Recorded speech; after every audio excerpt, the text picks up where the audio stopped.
আমি আমার লেখা ছোট গল্প সব পাখি নিড়ে ফেরে পর্ব 1 পড়ছি। আশা রাখছি ভালো লাগবে। আজমত আলীকে দড়ি দিয়ে শক্ত করে বাঁধা হয়েছে, মুখটাও কষ্টেপ দিয়ে আটকে দিয়েছে। পানির পিপাসায় গলা শুকিয়ে কাঠ। ইশারা দিয়ে পানি খাবে বলবে, সে উপায় নেই। মনে হচ্ছে মরণ যন্ত্রণা যেন শুরু হয়ে গিয়েছে। মৃত্যুর আগে নাকি খুব পানির পিপাসা লাগে, সেই পিপাসাই লাগছে তার। দুনিয়াতে তিনি বেশি কিছু চাননি। স্ত্রী কন্যাদের নিয়ে দুটো ডাল ভাত খেতে পারলেই খুশি, এমন টাইপের মানুষ তিনি। মসজিদের মুয়াজ্জিন, বেতন কম হলেও প্রতি বাড়ি থেকে খাবার দেয়, এক এক দিন এক এক বাড়িতে। সেদিন খেয়েছিল জুলি ভাবির বাসায়। চটপটে ভাবিটা খুব আমোদে, ফর্সা গোলগাল চেহারার জুলি ভাবিকে আজমত আলীর খুব ভালো লাগে।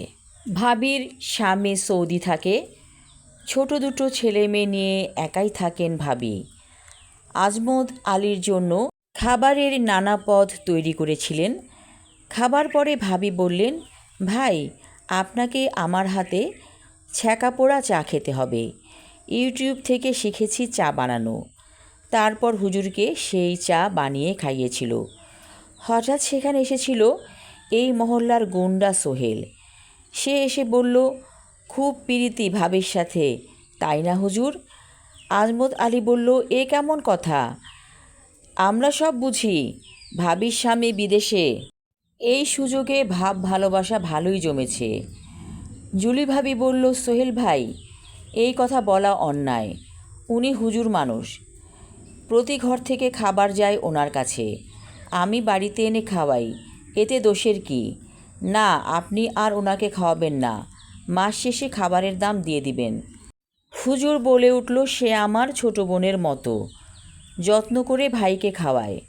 এমন সময় সোহেল ফোন করে আরও গুন্ডা জড়ো করে ধরে নিয়ে আসলো হুজুরকে। তারপর মোটা দড়ি দিয়ে বেঁধে ফেলল।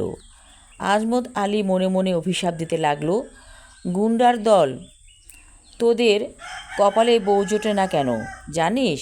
তোরা হলি শয়তানের চালাকার। তোদের নিজেদের কোনো সংসার সন্তান নাই তো, তাই তোরা এত পাষাণ। রাত হলে মদ গাঁজা খাস, আমি সব জানি। সোহেল বলল, হুজুরের মুখের কস্টেপটা খুলে দে গনি, মনে হয় পানির পিপাসা পাইছে। কস্টেপ খুলে দিলে আজমত আলী বলল, আমি পানি খাবো। আমি আমার লেখা ছোট গল্প সব পাখি নিড়ে ফেরে পর্ব 1 পড়লাম। পরবর্তী অংশ থাকবে আগামী পর্বে। ধন্যবাদ।